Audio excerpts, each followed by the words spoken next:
Okay guys, welcome to episode 3 of That Was the Year That Was 1984, and again we're looking at the ZX Spectrum. There will be other videos that I'll make later on looking at different systems, but for this one it's purely the Spectrum. So what was happening in 1984? On a personal level, I was still at school. I would have been in 5th year at school. I was working part-time, which funded my computer game hobby. What else was happening then? Yeah, still living at home at that point as well. In the news, what was happening in 1984? Indian Prime Minister Indira Gandhi, she was assassinated. The original Apple Mac personal computer went on sale during January of 1984. The PC was the first mass-produced Apple computer that was mouse-driven and had a built-in graphical user interface. The Mac was originally priced at about $2,500, which was more expensive than several other competitors' models, but apparently it still sold really well despite the higher price, which is obviously still goes on today with their overpriced phones and whatnot. Also in the news, widespread famine in Ethiopia after political conflict with charities, and they believed that as many as 10 million people were facing starvation. Also on the 19th of December 1984, China and the United Kingdom agreed to transfer power in Hong Kong from the UK back to China in 1997. The Olympic Games were also held in Los Angeles, and the USSR and the Soviet Union bloc boycotted the Olympic Games in retaliation for the Western boycott 4 years earlier in 1980 when America didn't go to the Commonwealth Games. A Union Carbide pesticide plant in Bhopal in India leaks the lethal gas, killing more than 3,500 people. 12-month-long coal strike by the miners began in the British coal industry.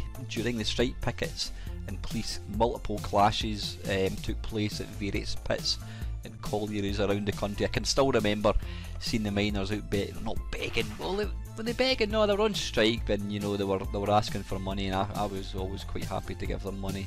I didn't really fully understand what was going on at that point. Also in 1984, English pound notes were taken out of circulation. I can't believe that happened as long ago. I thought it was something that maybe happened 10 years ago. Virgin Atlantic inaugural, and I can't even pronounce it, inaugural flight took place in this year. Colonel Joe Kittinger became the first person to complete a solo transatlantic flight in a helium balloon, no less. The UK replaces GCE O-levels in GCEs and replaced them with GCSEs. Yeah, that makes no sense to me being a Scottish person. Also in this year, the Winter Olympic Games were held in Sarajevo in Yugoslavia. The AIDS virus was identified by a French immunologist. My goodness, I've got some mouthful of words today. Also, Sony and Philips introduced the first commercial CD players. One of my mates actually got one, and I think the first CD that he actually ever owned was Dire Straits' Brothers in Arms. Sony also made the first 3.5-inch computer disc, and the first ever flight in space by humans untethered using jetpacks took place. The Space Shuttle Discovery launches for its maiden flight on August the 30th, 1984. It was the third of the space shuttles to be put into operation after Columbia and Challenger. And this year was also the MTV Video Music Awards started. And Britain and Ireland's top pop musicians gathered in a Notting Hill studio to form Band Aid, and they recorded the song Do They Know It's Christmas in order to raise money for the famine relief that was going on in Ethiopia of that same year. And finally, Michael Jackson wins unprecedented acclaim for his album Thriller with sales of over 30 million copies. Sorry, 37 million copies. Top films of this year, we had Bachelor Party with Tom Hanks. We also had Beverly Hills Cop, Eddie Murphy. Cannonball Run 2 with Burt Reynolds, Conan the Destroyer. We had June with a very young looking Sting. Then we had Kevin Bacon and Footloose. Friday the 13th, the final chapter, The Cracking Ghostbusters. Gremlins, which was an amazing film. The lovely Never-Ending Story, Nightmare on Elm Street, Police Academy, which went on to spawn about 15 million sequels, iconic Purple Rain with Prince, The Search for Spock, Star Trek, and Indiana Jones and the Temple of Doom, and the cracking Terminator, and also The Karate Kid. Oh, and yeah, if you've never seen that, Spinal Tap, you've got to watch it. Music wise, with Bob Marley and the Wailers, this was the top 10. Denise Williams, Let's Hear It for the Boy. Duran Duran, The Reflex, Flex Flex Flex Flex Flex. Kenny Loggins, Footloose. Locomotion by Orchestral Manoeuvres in the Dark. Against All Odds, Phil Collins. The Pointer Sisters, Automatic. Queen, I Want to Break Free. The Flying Pickets, When You're Young and in Love, and finally Wham! Wake Me Up Before You Go Go Go. Right, kicking things off in the game front. What I've done here is, as you can probably appreciate, there was literally tens of thousands of games released in 1984 on the Spectrum. So what I've done is because I wasn't a Spectrum owner back in the day, you know, there's probably a lot of games that were released that I wasn't really aware of. So what I've had to do here is just go through a list and pick the games I do remember. And kicking things off is a game called Codename Matt, which I believe had a sequel called Codename Matt 2. I don't think I've ever actually played this, but I do remember my mate playing it, and I do remember reading reviews about it at the time. So it's some kind of sort of 3D space shooter type thing. Now, as you always know, if you happen to follow my channel for any length of time, you'll know that I never ever read instructions for games. I just don't do that. So that is Codename Matt. Looks quite interesting. Right, this game really needs no introduction. But I'll introduce it anyway. This is Daley Thompson's Decathlon. This game was solely responsible for breaking 1 million Kempson joysticks.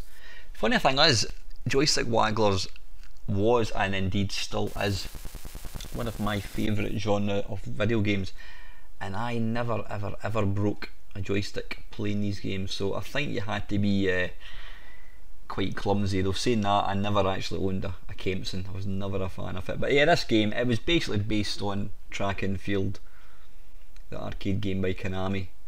Interestingly, Daley Thompson, though, as a black athlete, is completely white in this. I don't know what was going on there. At least in the Commodore 64 it actually looked like Daley Thompson. I was always, when I saw this, I always remember, I was aware that this game is a massive game in the Spectrum, and I had been used to playing the Commodore 64 one, which, though it doesn't play that well, does look very authentic, and I thought the Spectrum one just looked rubbish. But anyway, it was a great game. Right, moving on, I'm now into another game. This is Danger Mouse. I've got absolutely no idea what I'm doing here. Now, if you don't know who Danger Mouse was, he was a cartoon character that was out in the 80s. Now, I was a bit too old to watch a game. I didn't watch a game to watch the cartoon. I didn't even play this game. I would have no interest in playing this. But I do remember it being out at the time. There's a lot going on here. Ejector, selector, automatic, manual. Like, I'm basically controlling the car, moving up and down here. Right, so, okay, you can see there, when a car's in front of me, you'll see it appears in the little sort of 3D dashcam view at the bottom. You see it there? So it's like two kind of screens in one. Yeah, interesting looking game. So that is Danger Mouse.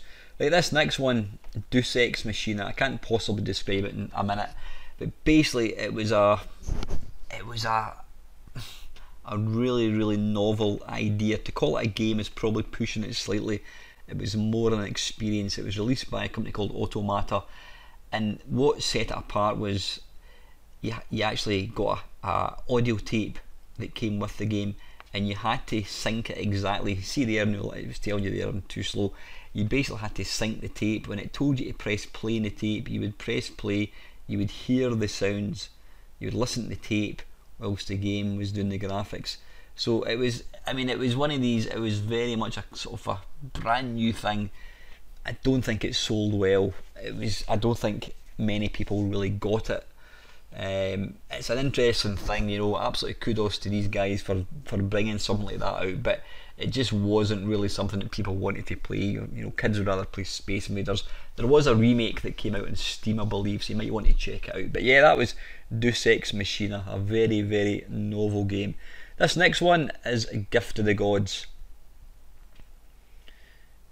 Now, I was always really impressed when my mate played the game. My mate had a Spectrum, I had a Commodore, my mate had a Spectrum.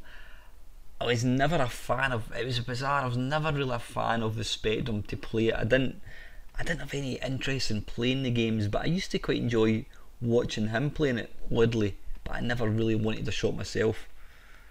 Like I said, I was a bit of a Commodore 64 snob. I mean, you know, I used to look at the games in the Spectrum and I just used to think they looked rubbish compared to the Commodore, and you know, some of the games did, but I now own quite a few Spectrums. I've had a Spectrum for a good number of years and I'm a massive fan of it. Yeah, and this game is really impressive looking. Right, next up is Hyper Sports. Now this game was programmed by a chap who goes by the name of Joffa Smith now, or Jonathan Smith, he was called Joffa. Now Jonathan sadly passed away a few years ago, but he was generally recognised as one of the best all-round Spectrum programmers. I mean, I don't think there was anything he couldn't do. He did the programming, he did the graphics, I believe he even did the sound. Some of my favourite Spectrum games, if I was to name a top 10 Spectrum games, I would say Green Beret, Hyper Sports, Cobra. These games were all programmed by Joffa Smith. He really knew how to get the best out of it. But this is an absolute fantastic version of Hyper Sports.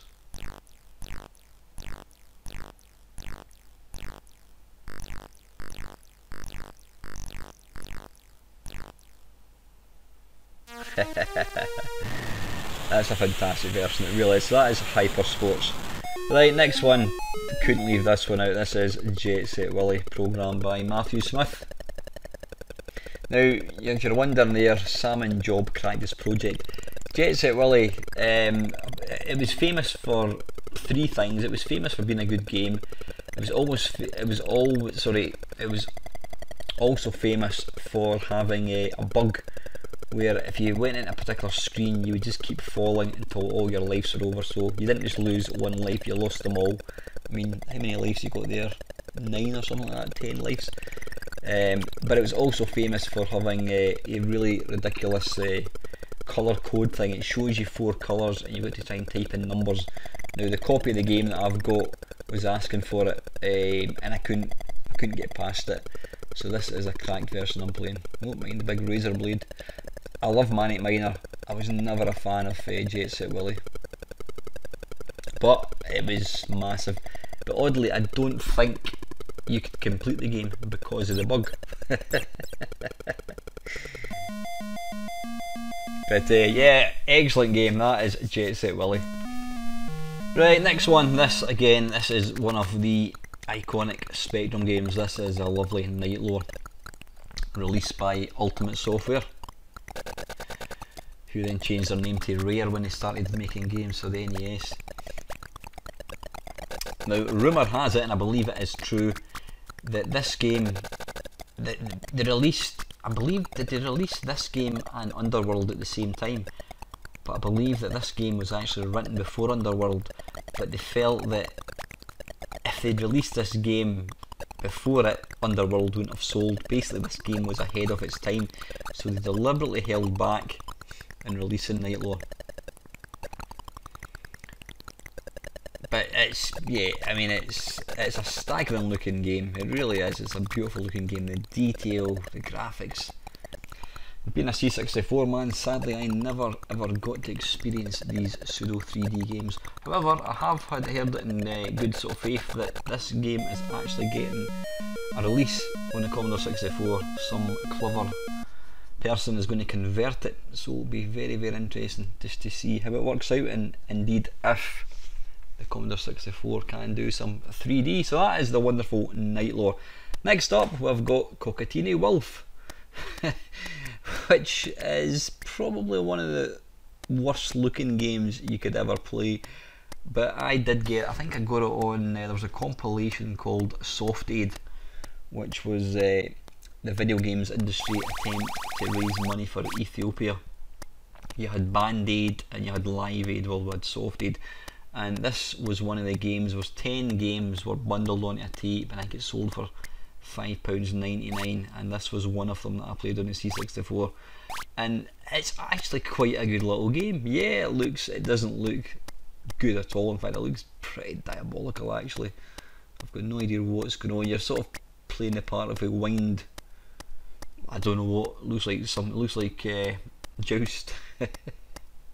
Yeah, the graphics are bloody awful, but it's quite a good little game, and it's got one of the most original games ever, Cockatini Wolf. Right, next one, Lazy Jones. This is quite a strange little game. It's made up of little mini games. Oops, that snake. You've only got a split second to decide how to actually, or figure out how to play it. Yeah, you play the part of I think you're like a hotel janitor, and you go into different rooms and you play these little mini games. Now, interestingly, on the Commodore 64, the theme tune, which I think was written by David Whittaker, they actually used the Commodore 64 tune and they turned it into a hit in the 80s. So there is actually a dance, a sort of trance dance type tune, which was based on the theme tune to Lazy Jones on the Commodore 64, and that is a true story. Yes, like I said, it's quite original. I've got no idea what I'm doing here at all. It's little mini games. I mean, nowadays we've got stuff like is it WarioWare and whatever. You play mini games, but you know, this was a sort of concept that you'd never heard of before. If you don't believe me, go and check it out. Just type in Lazy Jones dance music and you'll see what I mean. So yeah, right, next up is another iconic game, Lords of Midnight. What was his name? Mike Singleton, I believe, wrote it. I could never ever get into these games, but I mean, you know, adventure games were massive in the 80s, they really were. They started off with text adventures, then you got text adventures with graphics. Well, this was kind of the next step. It was a kind of text adventure, but it was, you know, it had graphics. I don't know if you get any movement in it at all, I'm really not too sure. But yeah, you've got the air like press a key to choose, seek or hide, so you could interact it without typing commands in. But there was Lords of Midnight then, was it Domark's Revenge, I think it was, that was the sequel. These were massively popular. I mean, I think it had something like, I don't know, like 1,000 different screens, although they're all probably very similar looking, but yeah, ridiculously popular on the Spectrum. It did get a C64 release, but it's a series of games that will always be associated with the ZX Spectrum. Now, one of my favourite games on the Spectrum was Pyjamarama. This was one of these games in John Menzies' shop. They always had this game running on the Spectrum, because I mean, visually it's beautiful looking, it really is. I love the stylish graphics. I did buy it on the Commodore 64, and did I complete it? You know what, I think I got to something like 98%, and I never actually completed it. That's shameful. I'm terrible at not completing games, but I loved this game so much. This was, I think, the first game by the first game was Automania, and then Pyjamarama, then you had Everyone's a Wally. Was there any ones after that? I can't remember exactly. But the graphics were just beautiful. That is what made you want to progress in the game, just to see what was next.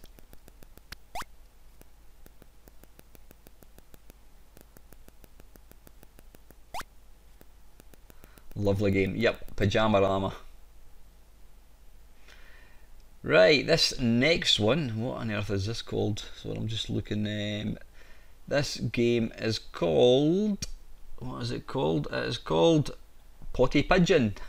Right, was this game not out? Am I thinking of something else? Potty Pigeon? I'm sure Potty Pigeon was released by Alligator Software on the Commodore 64, and it was programmed by Tony Crowther. Is this the same game? It may well be. So I appear to be playing the part of a pigeon. Yeah, Gremlin graphics. Yeah, what is this? Is the Spectrum conversion of the C64. I've got no idea what I'm supposed to be doing here.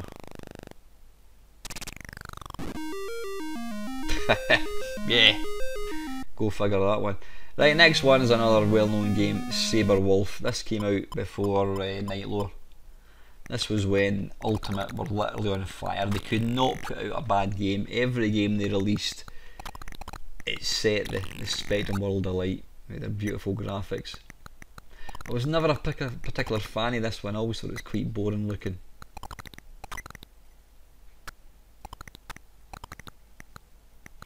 Quite a sort of simplistic game, but again, it's sold by the bucket load.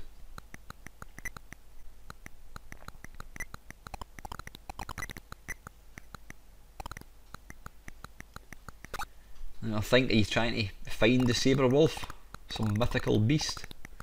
Is that it there? I wouldn't imagine I'd solve it that quickly. I think I've just jabbed it in the backside and it's running away. Oh, it's sleeping again. Yeah, anyway, that is Sabre Wulf. Right, next one. Again, another iconic. I know I keep using the phrase iconic, but you know, there were so many good games got released at this period. This is School Days. Again, what really set this game apart was, I mean, it was kind of sandbox like, you know, you could go where you wanted. You had to sort of try and follow, you had to try and go to classes at the right time, but if you wanted, you could decide not to bother and you could just walk about the school. So it was quite open-ended. The great thing, and it was a stroke of genius that they did, was they allowed you to change the name of the teachers. And you need to remember that the people that were playing this game were all still at school. The majority of them were still at school. Even myself, I had just left school, and being able to type in your own teachers' names into the game was just wonderful. It was a really clever thing to do. There was a sequel to this, Back to School, and again this was one of these games, because it was visually impressive, it used to always be running on the Spectrum. Great game. Right, this one, Technician Ted. This was one of these games, I mean, it was, you know, Jet Set Willy, Manic Miner had a lot to answer for. When Manic Miner came out and Jet Set Willy came out, obviously the sequel, every company was jumping on the bandwagon, bringing out platformers. There was a lot of absolute howlers, but I think this one was actually one of the better ones. Certainly one of the sort of most well known ones. It looks like you're playing part of some other overweight, I don't know what he's supposed to be, a technician obviously, hence the title. Yeah, but Spectrum owners just lapped these games up, which is just as well considering half the games that came out for it were like this. But they were in absolute abundance. But if you loved, you know, collecting things in platform games, then you would like that. So that's Technician Ted. Next one, again, it's a game that, again, visually it's nice. It's got some of the best animation for a character walking. I've got absolutely no idea what I'm trying to do here, by the way. It's all keys, hence the reason I'm sort of spinning round. Yeah, the animation for this guy is really nice. It's kind of set in a sort of, I don't know, what would you call it, a Greek sort of mythology type landscape. I've got no idea what I'm actually trying to do here. I didn't think it was out in the Commodore 64, but apparently it was. But from what I can see, the only impressive thing about the game was the actual animation of the guy, and that doesn't necessarily make a good game. But again, it was really popular, and I think, was there Mars Sports? Was that the sequel to it? Which I think may have only came out in the Spectrum. I might be wrong, I don't know.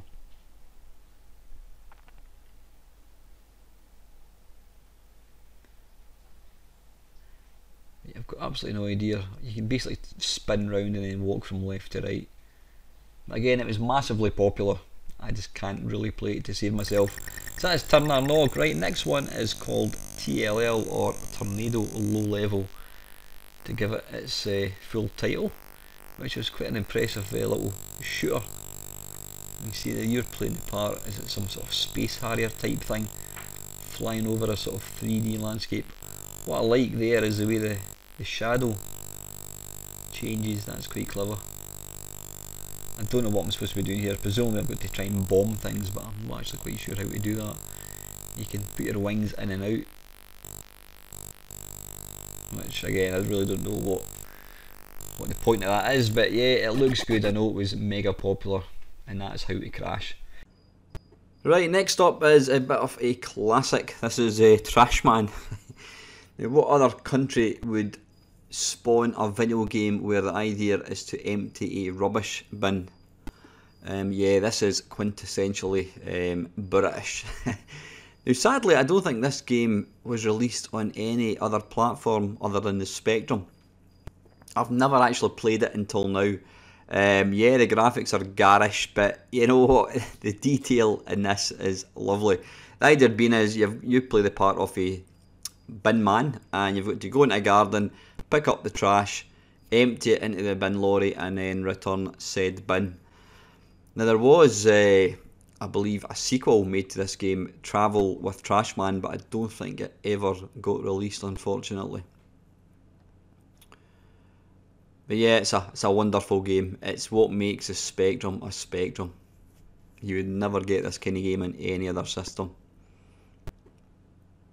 But the actual graphics are beautiful. Yeah, they might be quite garish looking, but the attention to detail is lovely.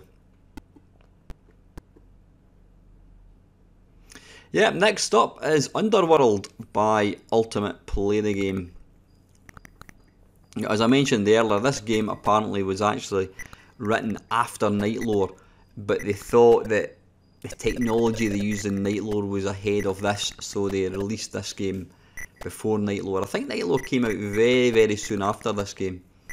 Completely different. I mean, you couldn't get two more different games.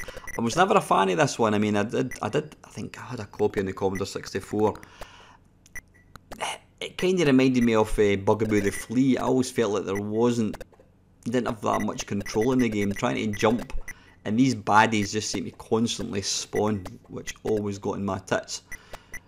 But it was massively popular. You know, some of the graphics, quite a lot of creativity and ingenuity went into making some of these games. But yeah, it was well received. It wasn't my cup of tea, but still nice nevertheless. Like this next one is Wanted Monty Mole. This came out before Monty on the Run. Now I did have this on the Commodore 64, and the game, it looked completely different. I mean, the one that I had on the C64 I think was programmed by Tony Crowther. It looked totally different from this. This does have a lot in common with Monty on the Run. Certainly the wee sprite looks the same, the big fat Monty.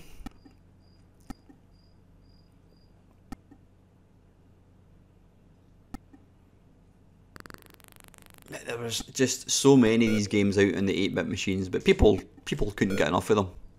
So why not give the people what they want?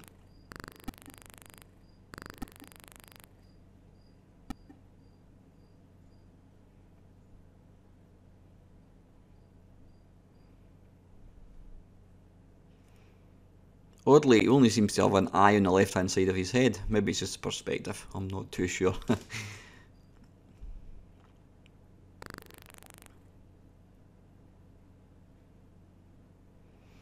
I don't know what the idea of the game is other than to collect all the different bits and pieces and avoid the baddies. There was quite a few. I mean, there was Monty on the Run, and I think was there Wanted Monty Mole. There might have been another one as well, I can't remember exactly. This next game, Zombie Zombie, this was the sequel to Ant Attack by Sandy White.